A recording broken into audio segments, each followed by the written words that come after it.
नमस्कार दोस्तों, मैं हूं गुलशन और हाजिर हो चुका मैं एक नए वीडियो के टॉपिक के साथ। इस वीडियो में ये आपको मैं क्लियर कर दूंगा कि अगर आप कंफ्यूज हैं इस चीज़ को लेके कि मैं आईटीआई करूं तो किस ट्रेड से करूं या कोई भी डिप्लोमा करूं या जो भी चीज़ करूं, उसमें एक पॉइंट आपको नहीं मिल पा रहा है क्लियर करने के लिए कि मैं किस लाइन में जाऊँ, इलेक्ट्रिकल में जाऊँ या फिर मैकेनिकल में जाऊँ। तो सबसे पहले तो ये चीज़ कि आप अब देखो कि इंटरेस्ट आपका किस चीज़ में है, आपको क्या चीज़ समझ में आता है, क्या चीज़ करने में अच्छा लगता है। और अगर आप सिर्फ इसलिए करना चाहते हैं कि सिर्फ आपको जॉब मिल जाए, तो फिर ये कोई उस मेरे हिसाब से तो कोई लॉजिक नहीं हुआ। फिर आप कुछ और भी कर सकते हैं जॉब के लिए। लेकिन हाँ, अगर आपका इंटरेस्ट है कि टेक्निकल में इंटरेस्ट है आपका, तो आप आईटीआई करें। इसलिए कि जो आईटीआई किया हुआ बंदा होता है वो टेक्निकल काम ही करता है, चाहे इलेक्ट्रिकल हो या फिटर हो। अगर आपका विजन क्लियर है, आपका इंटरेस्ट क्लियर है कि मुझे किस चीज़ में इंटरेस्ट है, इलेक्ट्रिकल में इंटरेस्ट है या मैकेनिकल में है, तो जाके आप आईटीआई करिए। और कुछ डिफरेंस मैं बता देता हूँ आपको जो मैंने एक्सपीरियंस किया, इसलिए कि मैं भी एक आईटीआई होल्डर हूँ और मैं इलेक्ट्रीशियन से काम करता हूँ। आगे मेरा भी कुछ और टारगेट है कि डिप्लोमा करूँ, पर मैं अभी तक जो एक्सपीरियंस लिया हूँ वो आपके साथ शेयर कर रहा हूँ। इलेक्ट्रिकल से अगर आप आईटीआई करते हैं, आई मीन इलेक्ट्रीशियन से, तो आपको फॉल्ट ढूंढने में, जब आप कंपनी में काम करते हो या कहीं भी काम करते हो, तो फॉल्ट ढूंढने में जो है वक्त लगता है।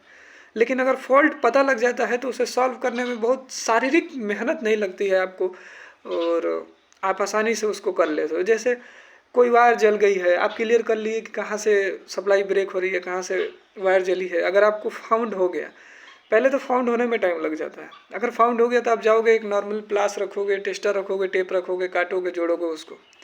लेकिन वही चीज़ अगर आप फीटर से कर रहे हो, तो फीटर से फॉल्ट तो तुरंत दिख जाता है। जैसे कोई मशीन चल रही है, उसका बैरिंग टूट गया, किसी का शाफ्ट कट गया, किसी का बुश कट गया है, किसी का जो है कि कोई व्हील खुल के गिर गया, वो तो क्लियर है, आपको दिख रहा है कि ये चीज़ फॉल्ट है। लेकिन उसको सॉल्व करने में टाइम लग जाता है।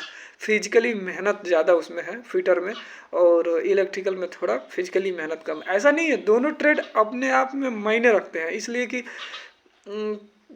एक दूसरे के पूरक हैं, एक दूसरे के बिना चल नहीं सकता है। और आप पे डिपेंड करता है कि आप इलेक्ट्रिकल में हो या मैकेनिकल में हो, तो आपके अंदर कितनी क्वालिटी है, कितनी नॉलेज है, उस हिसाब से आप पैसे कमा सकते हो। लेकिन आपका इंटरेस्ट ज़्यादा मायने रखता है। तो मेरा तो यही है कि आपका जिसमें इंटरेस्ट हो आप वही करें।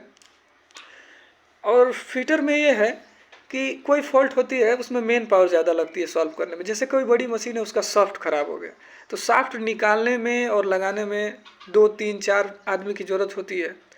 लेकिन इलेक्ट्रिकल में एक इलेक्ट्रीशियन अगर उसे फॉल्ट क्लियर हो जा रहा है तो आसानी से कर लेता है, कुछ स्तर पे कर लेता है। जैसे अब कुछ बड़ा फॉल्ट है या कुछ थोड़ा सा उस तरीके का है तो ज़रूरत पड़ती है, लेकिन ज़्यादातर ये होता है कि एक इलेक्ट्रीशियन अकेले ही काम कर लेता है। लेकिन फीटर में थोड़ा सा मेन पावर ज़्यादा लग जाती है। फीटर में वैकेंसी ज़्यादा निकलती हैं, इसलिए कि कहीं भी ज़्यादा मैन पावर की ज़रूरत होती है। जहाँ 2 इलेक्ट्रीशियन रहते हैं वहाँ 4 6 इस तरीक़े से फीटर रखे जाते हैं। जैसे किसी लाइन पे, किसी कंपनी में अगर जिस लाइन पे 2 इलेक्ट्रीशियन है तो वहाँ पे 4 फीटर रखे जाते हैं। तो आप इसी से अंदाज़ा लगा लीजिए कि स्कोप किसका ज़्यादा है। इलेक्ट्रिकल में स्टूडेंट ज़्यादा मिलते हैं आपको। आप करने जाते हैं तो जैसे 100 बच्चे हैं, तो मेरे ये है कि 60 70 बच्चे तो खाली इलेक्ट्रिकल के मिलेंगे, फीटर के कम मिलेंगे आपको। और जॉब जो है फीटर की ज़्यादा होती है, इलेक्ट्रिकल की कम होती है। तो जहाँ स्टूडेंट ज़्यादा है वहाँ डिमांड जॉब की जो है मतलब दिक्कत आती है थोड़ा सा ढूंढने में। और फीटर की जो बात है, वहाँ जॉब ज़्यादा निकलती है, बच्चे कम होते हैं, तो उसमें आसानी से जॉब मिल जाती है। तो मेरा तो यही मानना है। बाकी आपका पर्सनल इंटरेस्ट होना चाहिए। दोनों ट्रेड अपने आप में मायने रखता है। उम्मीद करता हूँ आपको ये वीडियो पसंद आया होगा। अगर आप किसी और टॉपिक पे वीडियो चाहते हैं ऐसा, तो मुझे कमेंट करें।